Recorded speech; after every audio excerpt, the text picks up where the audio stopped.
আসসালামু আলাইকুম। সবাই কেমন আছেন? আশা করি আলহামদুলিল্লাহ ভালো আছেন। আজকে অনেক দিন পরে আমাদের মনের মতো একটা বাংলাদেশ টিম আমাদেরকে উপহার দিল। আমরা তো সবসময় এরকমই আশা করি বাংলাদেশ টিম থেকে।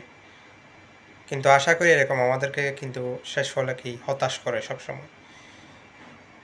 আজকে যে এরকম জিম্বাবুকে হারিয়েছে, আমরা সবসময় তো এরকম আশা করি বাংলাদেশ টিম থেকে।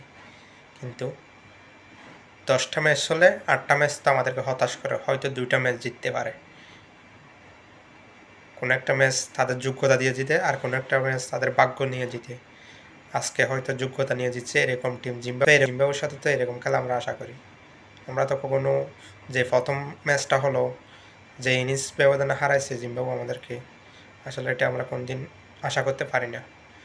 আজকে দেখেন, আজকের ম্যাচটা টেস্ট ম্যাচটা দেখেন, প্রথমে ওপেনিং বানালে বাংলাদেশের সব ম্যাচে ভালো হবে, কিন্তু সবসময় আমাদের ওপেনিং যারা ব্যাটিং করতে আসে তারা আমাদেরকে হতাশ করে।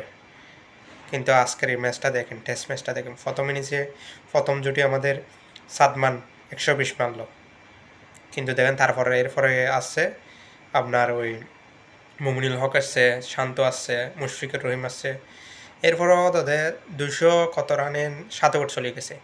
আমাদের মিরাজ ভাই যদি ম্যাচ না ধরতো, সেঞ্চুরি না করতো, তাহলে হয়তো আগের মতো হতো, ধরেন ৩০০ রান অল আউট হয়ে যেত, তারপর নামতো হয়তো ৩০০ রান ৭০০ রান করতো, ৩৫০ রান করতো।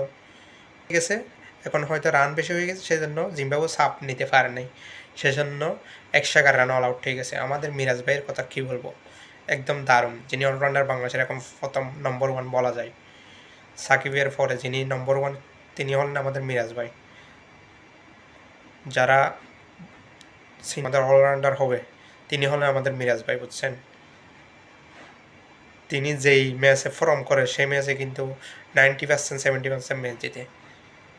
ওনার খেলা কী বলবো, ওয়ান ডে বলেন টি-20 বলেন সব স্টাইল ওনাকে যেখানে নামে সেখানে ফিট, বোলিংয়ে বলেন ব্যাটিংয়ে বলেন।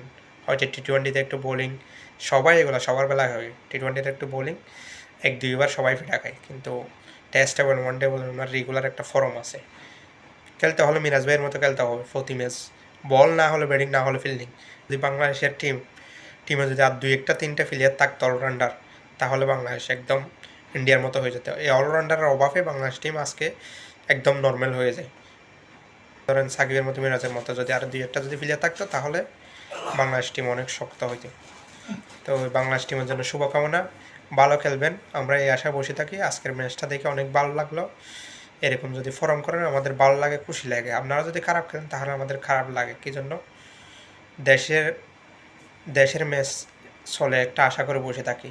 ১০ নম্বর ১২ নম্বর টিমের জন্য যদি এ হাল হয়, আমরা ১ নম্বর ২ নম্বরের টিমের জন্য তো মাঠে দাঁড়াতে পারি না, তাহলে এটা আমাদেরকে হতাশ করে। জিম্বাবুয়ের মতো টিমকে যদি এরকম ইনিংস পরাজয় যদি হারাতে না পারি, তাহলে আমরা খেলা দেখে লাভ কী?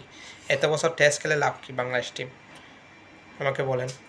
২০ বছর একটা প্লেয়ার, ১৭ বছর ১৮ বছর সার্ভিস দেবো, মুশফিকুর রহিম টেস্ট প্লেয়ার, সবাই বলবে মুশফিকুর রহিম টেস্টে ১ নম্বর বাংলাদেশে, কিন্তু হয়তো ৪০ রান তিনি এই ইনিংসে নিছে। এর ১০ ম্যাচ যদি আমরা টেনে দেখি, ইনিংস একদম ভালো না, ১০ ম্যাচে হয়তো ১০০ রানও করতে পারে নাই। তো সেজন্য বলবো মুশফিক ভাই, আপনার সময় আছে, আপনি হয়তো অবসরে যান, আপনার জন্য ইয়াং প্লেয়ার বাংলাদেশ টিমে আসতে পারতেছে না, চান্স পাচ্ছে না। যদি ইয়াং প্লেয়ার চান্স পায় তাহলে ভালো কিছু ওদের থেকে আমরা আশা করি। আপনি হয়তো অনেক বছর খেলছেন, তো আশা করি আপনি সম্মানের জায়গা আছেন, সেই সম্মানের জায়গা থেকে সবাই আপনাকে সম্মান করবে।